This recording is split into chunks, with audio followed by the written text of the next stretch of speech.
ધાનેરામાં ચાલતો લીલા લાકડાનો કાળો કારોબાર।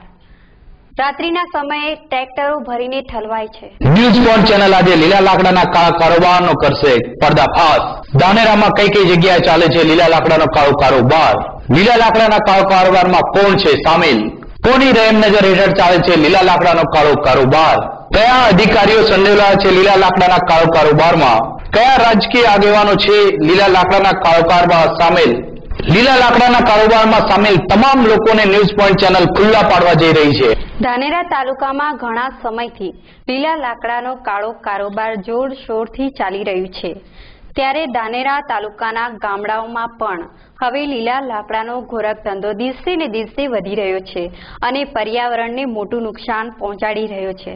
ધાનેરા શહેરમાં પણ લીલા લાકડાના ટ્રેક્ટરો વધારે ભરેલા જોવા મળે છે અને ધાનેરા શહેર તેમજ તાલુકાની 100 મિલોમાં ઠલવાય છે અને લીલા લાકડાનો ગોરખ ધંધો ગેરકાયદેસર ચલાવવામાં આવે છે। ત્યારે જિલ્લા અને તાલુકાનું ઊંઘતું ફોરેસ્ટ ખાતું આ બાબતની કોઈ જ પ્રકારનું ધ્યાન આપવામાં આવતું નથી અને તેના જ કારણે 100 મિલોના માલિકો દ્વારા લીલા લાકડા કાપવાનો ધંધો દિવસે ને દિવસે ફૂલી ફાલી રહ્યો છે।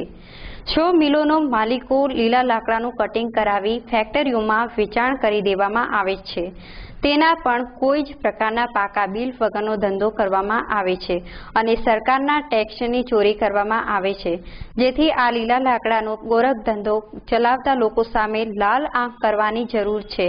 ધાનેરાના જાગૃત મામલતદાર પ્રજાપતિ સાહેબ થોડાક સમય સુધી તો નવા આવીને લાકડા ભરેલા ટ્રેક્ટરોને પકડી પાડીને કાયદેસરની કાર્યવાહી કરતા હતા, પરંતુ છેલ્લા ઘણા મહિનાથી તેમની પણ બકરી ડબ્બામાં આવી ગઈ હોય તેવું લાગી રહ્યું છે, કારણ કે ઘણા સમયથી મામલતદાર પ્રજાપતિ સાહેબ દ્વારા એક પણ લાકડા ભરેલું ટ્રેક્ટર બતાવવામાં આવ્યું નથી અને જાગૃત નાગરિક દ્વારા ફોન કરી જાણ કરવામાં આવે છે, ત્યારે કોઈ પણ બહાનું નીકાળી છટકાવ બહાનું બનાવે છે। આના પરથી એવું લાગી રહ્યું છે કે ધાનેરા મામલતદાર સાહેબને પણ 100 મિલોના માલિકોએ ચટાકેદાર ચટણી ચટાડી દીધી છે।